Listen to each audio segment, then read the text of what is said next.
Welcome back to our YouTube channel TechSeek Pro in the series of ISRO previous year question paper discussion। तो ये हमारी class number 28 होने वाली है। इससे पहले हमने ऑलरेडी 27 क्लासेस में कई सारे पेपर को डिस्कस कर लिया है। अगर आप इसरो की तैयारी कर रहे हैं तो ये सारी क्लासेस आप लोगों के लिए बहुत ही इंपॉर्टेंट है। आप प्लेलिस्ट से जा करके डिस्क्रिप्शन में भी लिंक दिया गया, वहां से भी आप सारी क्लासेस को वॉच कर सकते हैं। तो हम प्रीवियस वीडियो में डिस्कस कर रहे थे liquid propulsion system centre paper, जिसकी एग्जामिनेशन डेट थी 23 फरवरी 2020। तो प्रीवियस वीडियो में हमने 50 क्वेश्चन तक डिस्कस कर लिया था।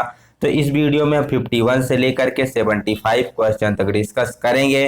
तो चलिए स्टार्ट करते हैं आज की वीडियो। आज का सबसे पहला क्वेश्चन हमारा वीडियो का क्या है, तो सबसे पहला क्वेश्चन आपको दिख रहा होगा 51 नंबर क्वेश्चन का।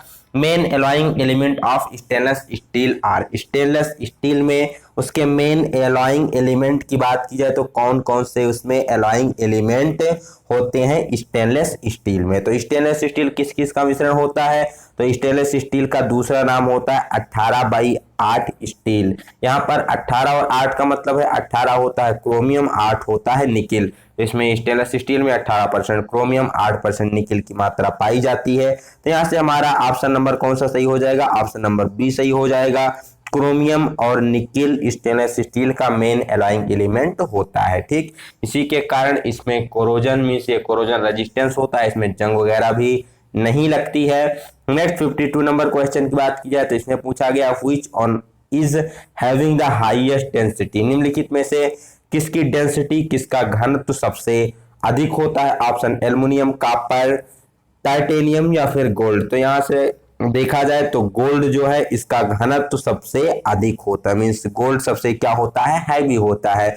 जो मेटल जितना हैवी होगा उसका क्या होगा, मीन्स घनत्व या फिर कह लीजिए डेंसिटी उतनी ही अधिक होगी। यहाँ पर बात की जाए एल्युमिनियम, तो एल्युमिनियम, कॉपर ये सभी क्या होते हैं, लाइट मेटल के अंतर्गत आते हैं।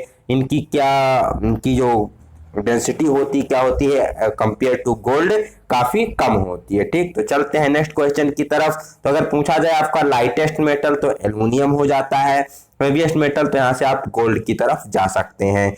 53 नंबर क्वेश्चन में पूछा गया है what is the mass of A cube having surface area 54 mm²। ठीक, एंड डेंसिटी 2 किलोग्राम पर मीटर क्यूब। यहाँ पर दिया गया है कोई एक घनाभ है, ठीक, ट्यूब है, सॉरी घन है, जिसका सरफेस एरिया 54 मीटर स्क्वायर है। ठीक, और उसकी डेंसिटी कितनी दी गई है, तो उसकी डेंसिटी दी गई है 2 किलोग्राम पर मीटर क्यूब। तो यहाँ पर उसकी निकाली हमें द्रव्यमान, उसका मास कितना होगा। तो हमें पता है सरफेस एरिया घन का क्या होता है, तो घन का सरफेस एरिया होता है 6a²। ये कितना दिया गया है हमें, 54 दिया गया है। तो यहाँ से 54 को 6 से कैंसिल करेंगे, कितना आ जाएगा, 9 आ जाएगा। तो a² बराबर कितना आ गया, 9 आ गया। तो a की वैल्यू कितनी हो जाएगी, 3 हो जाएगी। मीन जो घन का साइड है वो कितना है, 3 है। अब घन का हम क्या निकाल सकते हैं, साइड की मदद से हम उसका वॉल्यूम निकाल सकते हैं। तो वॉल्यूम बराबर होता है ये क्यूब। तो अगर हम 3 का क्यूब करेंगे तो हमारे पास कितना निकल के आ जाएगा, 27 निकल के आ जाएगा। उसका वॉल्यूम 27 मीटर क्यूब उसका वॉल्यूम हो गया। अब हमारे पास फार्मूला होता है घनत्व डेंसिटी बराबर द्रव्यमान बटा आयतन। तो हमें यहाँ पर क्या निकालना है, हमें मास निकालना है। तो घन तो उसका मास का यहाँ से क्या हो जाएगा, तो मास बराबर हो जाएगा डेंसिटी इंटू वॉल्यूम। डेंसिटी कितनी दी गई है, 2 दी गई है। वॉल्यूम यहाँ पर कितना है इसका, तो वॉल्यूम उसका निकल के आया 27, मल्टीप्लाई करेंगे कितना आ जाएगा, 54 निकल के आ जाएगा। तो यहाँ से ऑप्शन नंबर ये सही हो जाता है, 54 kg उसका द्रव्यमान हो जाएगा। नेक्स्ट बढ़ते हैं नेक्स्ट क्वेश्चन की तरफ। 54 number, what is the approximate percentage of carbon in cast iron.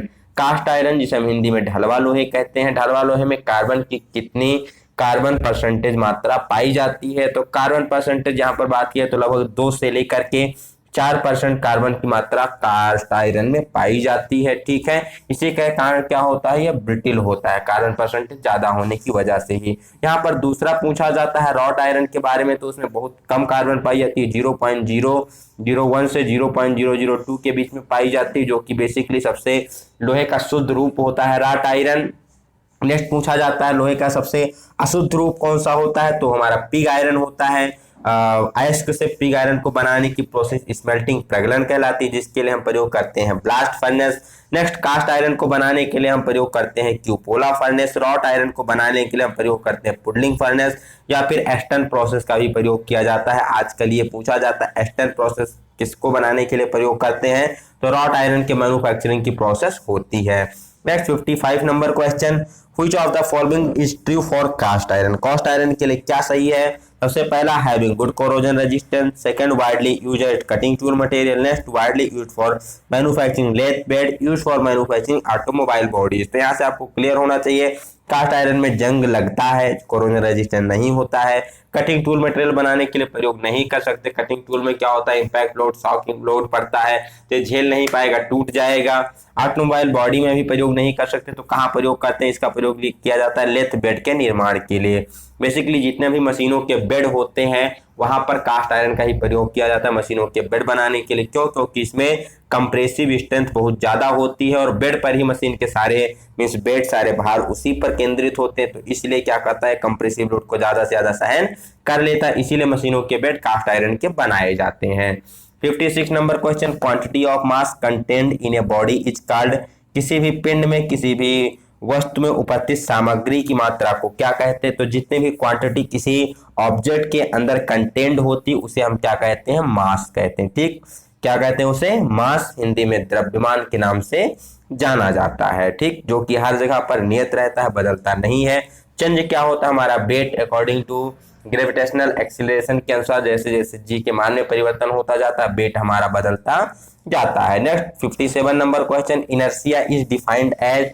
जड़त्व को किस नियम के द्वारा परिभाषित किया जाता है? तो जड़त्व को न्यूटन के प्रथम नियम, Newton first law of motion के द्वारा इनर्शिया की डेफिनेशन मिलती है। क्या होती है इनर्शिया की डेफिनेशन? यदि कोई ऑब्जेक्ट हमारी क्या है, रेस्ट में है या फिर मोशन के स्टेट में है, तो तब तक अपने रेस्ट और मोशन की स्टेट को कंटिन्यू करती है जब तक हम उस पर कोई एक्सटर्नल फोर्स अप्लाई नहीं करते हैं। ठीक, तो यहाँ से कई बार पूछा जाता है कि फोर्स की डेफिनेशन किस नियम से मिलती है। तो फोर्स की डेफिनेशन बात की जाए तो ये भी न्यूटन के फर्स्ट नियम के द्वारा ही फोर्स की डेफिनेशन भी मिलती है। और फोर्स का मैग्नीट्यूड किस नियम से हम ज्ञात करते हैं, उसको हम मीन्स कैसे उसको ज्ञात करते हैं, किस नियम से? तो न्यूटन के सेकंड नियम से, F बराबर ma के द्वारा हम उसकी वैल्यू को फाइंड आउट करते हैं। तो आपको क्लियर हो गया होगा। इस क्लासेस को डिटेल में देखने के लिए आपको WCS वर्कशॉप कैलकुलेशन की लिंक आपको मिल जाएगी साइंस मास्टर क्लासेस के नाम से। चैनल पर प्लेलिस्ट भी अपलोड है, वहां से जाकर के आप डिटेल में देख सकते हो। वहां पर नियर अबाउट 25 लेक्चर इस टॉपिक से अपलोड किए गए हैं। बढ़ते हैं नेक्स्ट क्वेश्चन की तरफ। 58 नंबर क्वेश्चन, इसमें पूछा गया force required to produce unit deformation is called. किसी भी ऑब्जेक्ट में क्या करना हमें? एकांक इकाई विकृति को उत्पन्न करना है। विकृति क्या होती है? किसी भी ऑब्जेक्ट की जो इनिशियल लेंथ थी उसके बाद जब उसने हमने लेंथ में परिवर्तन कर दिया तो उसी का रेशियो क्या होती है? विकृति होती है। मीन्स किसी भी ऑब्जेक्ट की मान लीजिए पहले लेंथ L थी, अब उसमें हमने कंप्रेसिव फोर्स लगाया या फिर टेंसाइल फोर्स लगाया, उसकी लंबाई में डेल्टा L क्या कर दिया? चेंज कर दिया। तो यही जो डेल्टा L अपान L होता है यही क्या कहलाती है? स्ट्रेन या फिर विकृति के नाम से जानी जाती है। वस्तु की मीन्स लंबाई में परिवर्तन बटा उसकी प्रारंभिक लंबाई के अनुपात को ही विकृति कहते हैं। तो एकांक विकृति उत्पन्न करने के लिए जो फोर्स लगाया जाता है उसे किस नाम से जाना जाता है? उसे स्टिफनेस, कड़ापन के नाम से जाना जाता है। डक्टिलिटी क्या होती है? किसी भी मेटल की वो प्रॉपर्टी होती है जिसके द्वारा उसे हम वायर के रूप में कन्वर्ट कर सकते हैं। हार्डनेस क्या होती है? तो इसके कारण किसी अन्य मेटल की कटिंग कर सकता है या फिर अपने ऊपर आने वाले स्क्रैच का क्या करता है? प्रतिरोध करता है। 59 नंबर क्वेश्चन में देखा जाए तो यहाँ पर पूछा गया Hooke's law is applicable up to which point in stress strain curve of a metallic material under loading.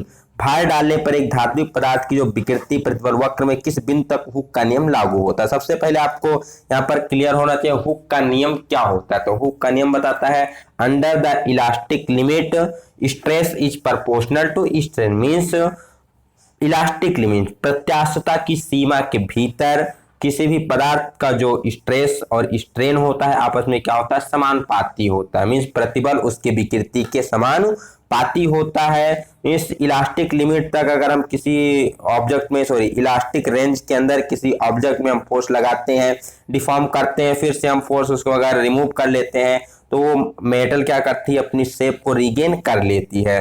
तो बेसिकली पूछा जाता है यहाँ पर दो क्वेश्चन आता है। सबसे पहला पूछा जाता है हुक का जो नियम है किस पॉइंट तक वैलिड होता है, तो हमारा जो इस क्वेश्चन में पूछा गया इसका आंसर हो जाता है यील्ड पॉइंट तक।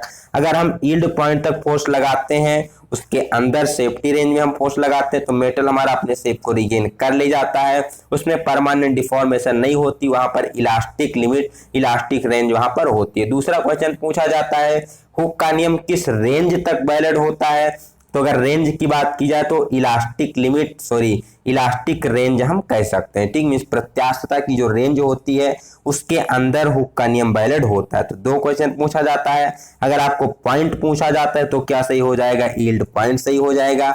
रेंज पूछा जाता है तो इलास्टिक रेंज सही हो जाएगी, ठीक। अगर हम इलास्टिक रेंज या फिर यील्ड पॉइंट के बाहर फोर्स लगाएंगे तो मेटल में क्या हो जाएगा, परमानेंट डिफॉर्मेशन हो जाएगा और फिर से अपने शेप को रीगेन नहीं कर पाएगा, जिसे हम कहते हैं प्लास्टिसिटी के नाम से जानते हैं। चलते हैं नेक्स्ट क्वेश्चन की तरफ। तो यहाँ पर क्या हो जाएगा, तो यहाँ पर हमारा ऑप्शन नंबर ये सही हो जाएगा कि यील्ड पॉइंट तक अगर हम फोर्स लगाते हैं तो स्ट्रेस स्ट्रेन में क्या होता है, हुक का नियम फॉलो होता है। 60 नंबर क्वेश्चन, ये body is acted upon by A body is acted upon by a force of 300 Newton and body has moved to a distance of 10 meter in the direction of force. Then work done by the body will be। कोई एक object है जिस पर क्या कर रहे हैं हम, 300 न्यूटन का फोर्स लगा रहे हैं। फोर्स कितना लग रहा है, 300 न्यूटन का लग रहा है। इससे ये ऑब्जेक्ट क्या होती है, 10 मीटर डिस्टेंस विस्थापित हो जाती है in the direction of force. Means अगर हम इस डायरेक्शन में फोर्स लगा रहे हैं तो ऑब्जेक्ट हमारी 10 मीटर डिस्प्लेस होकर यहाँ आ जाती है। तो इतने में इस फोर्स द्वारा कितना वर्क किया गया यही निकालना है। तो हम जानते हैं वर्क को किससे डिनोट करते हैं, W से। W बराबर हमारा क्या होता है, F into D, means force into displacement. Force कितना लगा रहे हैं हम, 300 न्यूटन का लगा रहे हैं, डिस्प्लेसमेंट कितना हो रहा है, 10 हो रहा है, तो टोटल कितना आ जाएगा, 3000 न्यूटन मीटर निकल के आ जाएगा। इस न्यूटन मीटर को ही हम क्या कहते हैं, इसे जूल के नाम से जानते हैं। तो यहाँ हमारा ऑप्शन नंबर ए मैच कर जाता है। ध्यान से देखिएगा, जो ऑप्शन नंबर बी दिया गया इसमें न्यूटन मीटर ना देकर के न्यूटन पर मीटर दिया गया है। आप जनरली क्या करते हैं, जैसे न्यूटन मीटर देखे तुरंत आप ऑप्शन बी टिक कर देते हैं। तो यहाँ छोटी छोटी गलतियां आपको देखनी होती है।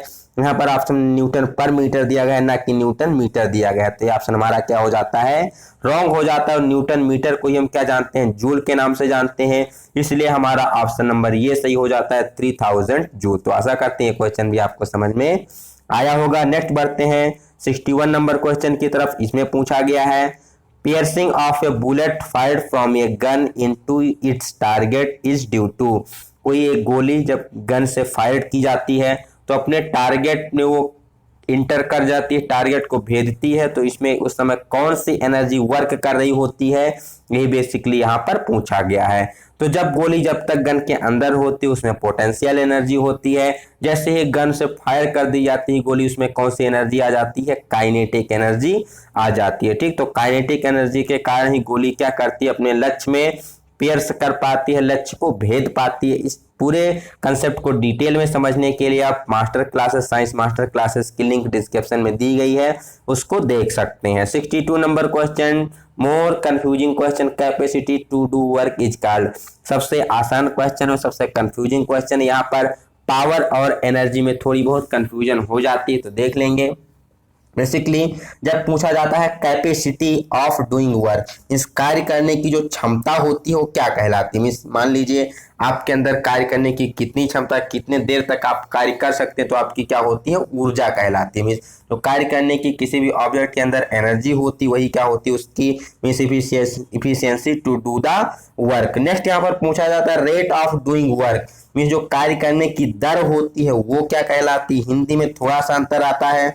जब कार्य करने की क्षमता पूछा जाता है तो हम किसकी तरफ जाएंगे, एनर्जी की तरफ जाएंगे। अगर क्षमता ना पूछ के पूछा जाता है कार्य करने की दर को क्या कहते हैं, तो उसे हम क्या कहते हैं, पावर कहते हैं। रेट मीन्स P बराबर W/T, ठीक।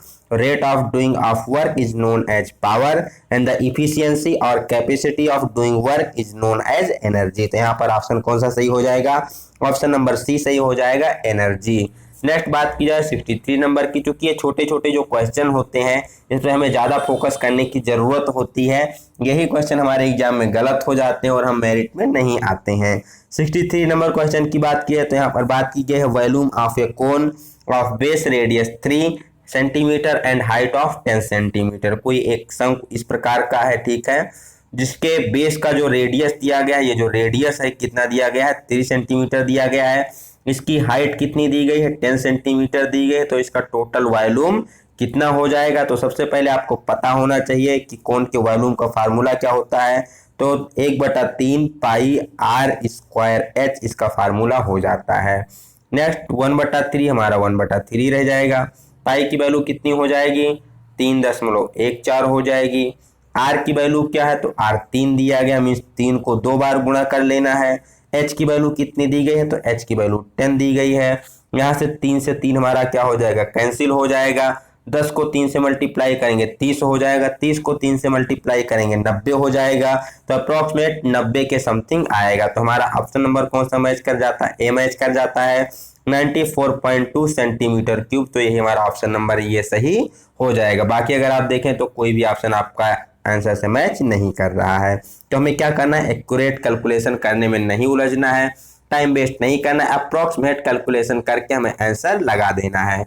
नेक्स्ट बात की जाए 64 नंबर क्वेश्चन की, तो 64 नंबर क्वेश्चन में पूछा गया which one of the following statement is correct, निम्नलिखित में से कौन सा कथन सही है। पहला option, frictional force always act opposite to the applied force, घर्षण बल हमेशा लगाए जाने वाले बल के विपरीत दिशा में काम करता है। मान लीजिए अगर आप इस दिशा में फोर्स लगा रहे हैं तो घर्षण बल क्या करता है, आपका इस दिशा में लग रहा होता है। बिल्कुल सही है, घर्षण बल हमारा लगाए जाने वाले बल के विपरीत दिशा में कार्य करता है। दूसरा यहाँ पर friction force is indirectly proportional to the normal reaction between contact surface, ये हमारा नहीं सही है। Friction force is an active force, ये भी गलत है।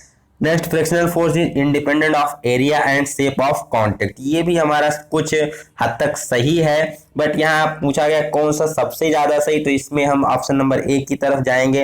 आपको बता दें जो 64 नंबर का क्वेश्चन है ये भी एलपीएससी के द्वारा कैंसिल कर दिया गया, क्योंकि यहाँ पर ए और डी में क्या था, डाउट था। कुछ लोग ए की तरफ जा रहे थे, कुछ लोग डी की तरफ जा रहे थे, जो कि दोनों ऑप्शन क्या है, सही है। और सबसे ज्यादा सही की बात किया तो हमारा ए ऑप्शन सही है कि जो घर्षण बल होता है हमेशा लगाए गए बल की विपरीत दिशा में ही कार्य करता है। तो हम ऑप्शन नंबर ए की तरफ जाएंगे। बट अगर आपको ये पेपर एलपीएससी में देखने को मिलता है तो थोड़ा संभल के उत्तर लगाइएगा, क्योंकि ये इन्होंने एक बार इसको रिजेक्ट कर दिया है, कैंसिल कर दिया है।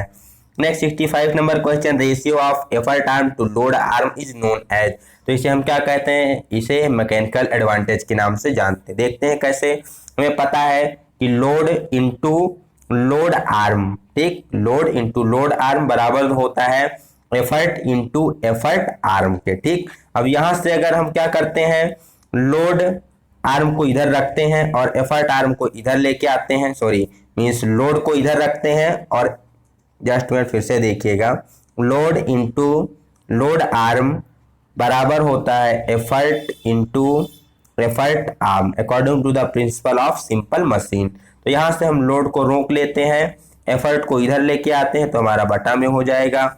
इधर जब हमारा जाएगा तो एफर्ट आर्म ऊपर रहेगा और लोड आर्म कहाँ आ जाएगा, नीचे आ जाएगा। अब इस लोड बाई एफर्ट को ही हम क्या कहते हैं, लोड बाई एफर्ट को ही कहा जाता है मैकेनिकल एडवांटेज। तो ये हमारा किसके बराबर हो गया, तो हमारा बराबर हो गया effort arm into load arm. यही इस क्वेश्चन में पूछा गया है कि एफर्ट आर्म मीन्स प्रयास आर्म और लोड आर्म का अनुपात क्या कहलाएगा, तो उसे हम क्या कहते हैं, मैकेनिकल एडवांटेज के नाम से जानते हैं। दूसरा यहाँ पूछा जाता है वेलोसिटी रेशियो से कि वेलोसिटी रेशियो क्या होती है, तो distance moved by the effort upon distance moved by the load is known as the ratio of velocity ratio, means प्रयास द्वारा चली गई दूरी बटा लोड द्वारा चली गई दूरी को क्या कहते हैं, वेलोसिटी रेशियो के नाम से जानते हैं। नेक्स्ट बात किया जाए 66 नंबर क्वेश्चन की, fluid pressure is measured by, किसी भी तरल के दाब को किसके द्वारा मापा जाता है, तो यहाँ से हमारा ऑप्शन नंबर सही हो जाएगा बी, मैनोमीटर। मैनोमीटर कुछ इस प्रकार के ट्यूब में ऐसे बेसिकली ट्यूब के शेप में एक कुछ, मान लीजिए आपको कोई बीकर है, इसमें हम क्या करते हैं, यहाँ से एक ट्यूब बाहर को निकाल देते हैं। ये हमारा इसमें कुछ फ्लूइड भरा हुआ है, मान लीजिए सपोज दैट वाटर भरा हुआ है, तो इसके प्रेशर को नापने के लिए इस जो ट्यूब का प्रयोग करते हैं इसी को हम क्या कहते हैं, इसी को मैनोमीटर के नाम से जानते हैं। अदर ऑप्शन की बात की जाए इलेक्ट्रोमीटर, दूध की शुद्धता को मापने के लिए हाइग्रोमीटर क्या करते हैं, आर्द्रता मापने के लिए, वायु में कितनी है उसके लिए प्रयोग करते हैं। पिटॉट ट्यूब बेसिकली आपका एरोप्लेन से रिलेटेड होता है, उसकी गति को मापने के लिए या उसमें कुछ अदर एप्लीकेशन के लिए पिटॉट ट्यूब का वहां पर प्रयोग किया जाता है। 67 number question, fraction express in ball bearing. Ball bearing में किस प्रकार का फ्रैक्शन होता है, तो बॉल बेयरिंग में कैसा फ्रैक्शन होगा, रोलिंग फ्रैक्शन होगा, क्योंकि उसके बाल क्या करते रहते हैं, रोल करते रहते हैं, तो वहां पर किस प्रकार का फ्रैक्शन होगा, रोलिंग फ्रैक्शन कार्य करेगा। 68 number question, the centre of gravity of equilateral triangle is located at. Equilateral triangle समबाहु त्रिभुज होता है, समबाहु त्रिभुज इन द सेंस ऑफ उसकी तीनों भुजाएं क्या होती हैं, आपस में बराबर होती हैं। अब इसकी हाइट अगर कितनी दी गई है, एच दी गई है, तो इसका सेंटर ऑफ ग्रेविटी कितनी हाइट पर स्थित होता है, तो जहां पर इसके तीनों मीडियन क्या करते हैं, आपस में इंटरसेक्ट करते हैं, वही उसका क्या होता है, सेंटर ऑफ ग्रेविटी होता है। ये बेस से 1/3 1/3 ऊंचाई पर बेस से स्थित होता है। तो यहाँ से ऑप्शन नंबर डी निकल के आ जाएगा। 1/3 height from the base, base से 1/3 हाइट पर उसका सेंटर ऑफ ग्रेविटी होता है। 69 नंबर क्वेश्चन, ये motor car starting from rest travel a distance of 125 metre in 5 second, its acceleration in metre per second square. कोई कार है जो कि विरामावस्था से स्टार्ट होती है, विरामावस्था मीन्स उसकी जो इनिशियल वेलोसिटी यू है वो क्या है, 0 है, 5 सेकंड में, तो यहाँ पर टाइम दिया गया है टी बराबर 5 सेकंड, 5 सेकंड में 125 मीटर की दूरी तय करती है। यस बराबर कितना दिया गया है, 125 मीटर दे दिया गया है। तो आपको निकालना क्या, उसका त्वरण मीन्स एक्सीलरेशन ए बराबर कितना होगा। तो यहाँ पर हमें यू टी ए एस ये 4 वैल्यू दी गई है, तो हम किस फार्मूले का प्रयोग करेंगे, हम प्रयोग करेंगे second equation of motion. Second equation of motion हमारा क्या है, एस बराबर U T plus half A T square. इस पूरे कॉन्सेप्ट को डिटेल में समझने के लिए आप वर्कशॉप कैलकुलेशन की क्लासेस को जरूर देखें। यस कितना दिया गया, हमें 125 दिया गया है, यू की वैल्यू इनिशियल 0 है, तो ये यू टी टोटल क्या हो जाएगा, 0 हो जाएगा। 1/2 ए की वैल्यू हमें निकालनी है, तो ये को ऐसे रहने देते हैं। टी कितना दिया गया है, 5 सेकंड दिया गया है, तो टी का जब स्क्वायर करेंगे तो कितना आ जाएगा, 25 निकल के आ जाएगा। ठीक, जब हम 25 से 125 को कैंसिल करेंगे तो कितना आ जाएगा, 5 आएगा, और इस 5 को जब हम क्रॉस मल्टीप्लाई करेंगे किससे, 2 से, तो टोटल कितना हो जाएगा, 10 निकल के आ जाएगा। मीन्स जो उसका त्वरण है कितना हो जाएगा, 10 मीटर पर सेकेंड स्क्वायर का उसमें एक्सीलरेशन प्रोड्यूस होगा। 70 नंबर क्वेश्चन, थीटा बराबर 45 डिग्री, तो sine 2 theta plus cos 2 theta की वैल्यू कितनी होगी। तो साइन 2 थीटा मीन्स थीटा कितना दिया गया, 45 दिया गया, तो साइन जब थीटा की वैल्यू 45 रखेंगे 2 इंटू थीटा मीन्स 90 हो जाएगा। तो साइन 90 प्लस कॉस 90 की वैल्यू हमें क्या करनी है, फाइंड आउट करनी है। साइन 90 की वैल्यू 1 होती है, कॉस 90 की वैल्यू 0 होती है, टोटल कितना हो जाएगा, 1 यहाँ से निकल के आ जाएगा। तो ऑप्शन नंबर ए मैच कर जाता है। Sine 2 theta plus cos 2 theta की वैल्यू 1 होगी जब थीटा की वैल्यू कितनी 45 डिग्री दी गई है। 71 number question, if 5y minus 14 equal to 18 minus plus 3y then y बराबर, तो इसके लिए हमें क्या करना है, पक्षांतर करना है। 5y बराबर कितना दिया है, 5y माइनस 14 बराबर 18 प्लस 3y दिया गया है। 3y को क्या करेंगे, इस साइड में लाएंगे, तो यहाँ पर ये आएगा तो माइनस में हो जाएगा, बराबर 18 आपका इस साइड में है, 14 को इस साइड में लाएंगे तो इधर आके ये प्लस हो जाएगा। तो टोटल 5y में से 3y घटाएंगे तो कितना बचेगा, 2y बचेगा। 18 14 32 हो जाएगा, 32 को 2 से कैंसिल करेंगे तो y बराबर कितना निकल के आ जाएगा, 16 निकल के आ जाएगा। ऑप्शन नंबर यहाँ से मैच कर जाएगा C. Next 72 number question, if r is the radius of sphere its volume is given by. कोई एक गोला है, स्फीयर है, जिसका रेडियस कितना दिया गया है, r दिया गया है, तो इस गोले की त्रिज्या कितनी होगी, तो गोले का आयतन कितना होगा, वॉल्यूम। तो वॉल्यूम का फार्मूला होता है 4/3 पाई आर क्यूब। ठीक, अगर हमें गोले का आयतन निकालना है तो 4/3 पाई आर क्यूब फार्मूला प्रयोग करते हैं। हमारा किस ऑप्शन में दिया गया है, तो ऑप्शन नंबर ए में आपको मिल जाता है 4 पाई आर क्यूब बटा 3, तो यही हमारा ऑप्शन नंबर ए सही हो जाएगा। 73 नंबर में दिया गया है A square plus B square बराबर 5, ए बी बराबर 2, तो ए प्लस बी का मान ज्ञात करिए। अब हमें पता है ए प्लस बी का होल स्क्वायर बराबर क्या होता है, सभी ने पढ़ा होगा, यहाँ पर होता है A square plus B square और ब्रैकेट में यहाँ पर प्लस में क्या होता है 2ab होता है। अब हमें ए स्क्वायर प्लस बी स्क्वायर की वैल्यू दी गई है, कितनी दी गई है, इसकी वैल्यू दी गई है आपको 5, प्लस में ए बी की वैल्यू कितनी दी गई है, तो ए बी की वैल्यू 2 दी गई है। 2 ए बी की वैल्यू निकालेंगे तो कितनी हो जाएगी, 4 हो जाएगी। 5 और 4 कितना हो गया, 9 हो गया। ठीक, तो हमारा ए प्लस बी का होल स्क्वायर बराबर कितना आ गया, 9 आ गया। अब 9 का जब हम रूट निकालेंगे मीन्स इसका अंडर रूट निकालेंगे तो ये कितना होता है, 3 का स्क्वायर होता है। मीन्स जब 9 का स्क्वायर रूट निकालेंगे तो कितना आ जाएगा, 3 आ जाएगा। क्योंकि ये किसका रूट होता है, स्क्वायर रूट होता है 3 3 9 मीन्स 3 का स्क्वायर कितना होता है, 9 हो जाता है। तो यहाँ से ए प्लस की वैल्यू निकालेंगे तो कितनी आ जाएगी, 3 निकल के आ जाएगी। एक बार फिर से समझिएगा, सबसे पहले आपको पता होना चाहिए ए प्लस बी का होल स्क्वायर बराबर क्या होता है। तो ये होता है A square plus B square plus 2ab के। अब हमें क्वेश्चन में A square plus B square की वैल्यू दी गई है, कितनी दी गई है, 5 दी गई है। ए बी की वैल्यू कितनी दी गई है, 2 दी गई है। 2 को 2 से मल्टीप्लाई करेंगे कितना हो जाएगा, 4 हो जाएगा। जोड़ेंगे तो 9 हो जाएगा। तो ए प्लस बी की होल स्क्वायर की वैल्यू कितनी आ गई, 9 आ गई। हमें क्या करना है, ए प्लस बी की वैल्यू निकालनी है। तो हम इधर भी क्या करेंगे, 9 को लिख सकते हैं 3 का स्क्वायर, स्क्वायर से स्क्वायर आपका कैंसिल हो गया। तो बचा क्या, ए प्लस बी बराबर बच गया 3। तो ए प्लस बी की वैल्यू कितनी हो जाएगी, 3 हो जाएगी। ऑप्शन नंबर सी सही हो जाएगा। 74 नंबर क्वेश्चन की तरफ, कटिंग अलाउंस को नगण्य मानकर 100 गुणे 120 सेंटीमीटर की धाप से 10 सेंटीमीटर व्यास वाले कितने टुकड़े काटे जा सकते हैं। तो सब ये मान लीजिए आपका क्या है, कोई एक सीट है जहां पर इसका लेंथ और ब्रेड्थ कितना दिया गया है। तो इस साइड आपको दिया गया है 100, इस साइड आपको दिया गया है 120। हमें कितना काटना है, 10 सेंटीमीटर का काटना है। तो 10 सेंटीमीटर का सपोज दैट आप इस प्रकार से काटिए 10 10 10 10। तो आप इधर कितना जा सकते हैं, टोटल कितना है 120 है और एक की थिकनेस कितनी है 10 है।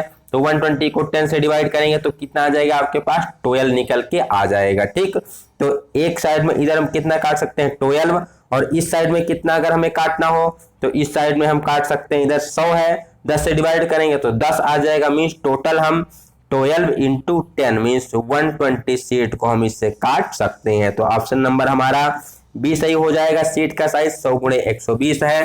तो 10 सेंटीमीटर व्यास के टुकड़े काटने हैं तो कितने काट सकते हैं, 120 टुकड़े टोटल हम काट सकते हैं। Next 75 number question, time required to fill water in a tank size 4 into 3 into 8 metre with a pump whose capacity 240 litre per minute. तो सबसे पहले हमें क्या करना है, उस टैंक का वॉल्यूम निकालना है कि टैंक का आयतन कितना होगा। तो उसका लेंथ विड्थ हाइट दिया गया है 4 गुणे 3 गुणे 8, तो 4 3 12 8 96 मीन्स 96 मीटर क्यूब उसका वॉल्यूम निकल के आ जाएगा टैंक का। अब हमें पता है 1 मीटर क्यूब बराबर क्या होता है, 1000 लीटर होता है। तो टोटल कितना हो जाएगा, 96 मीटर क्यूब है तो 96,000 मीन्स 96,000 लीटर क्यूब उस टैंक का कितना आ जाएगा, वॉल्यूम आ जाएगा। ठीक, तो वॉल्यूम कितना निकल के आया, 96,000। कैसे निकल के आया, ये लीटर में है क्योंकि हमने पहले इसका क्या निकाला, वॉल्यूम निकाला। 4 गुणे 3 गुणे 8 तो टोटल हो गया 96 मीटर क्यूब। 1 मीटर क्यूब की वैल्यू कितनी होती है, 1000 लीटर होती है। तो 96 मीटर क्यूब की वैल्यू कितनी हो जाएगी, 96,000 लीटर हो जाएगी।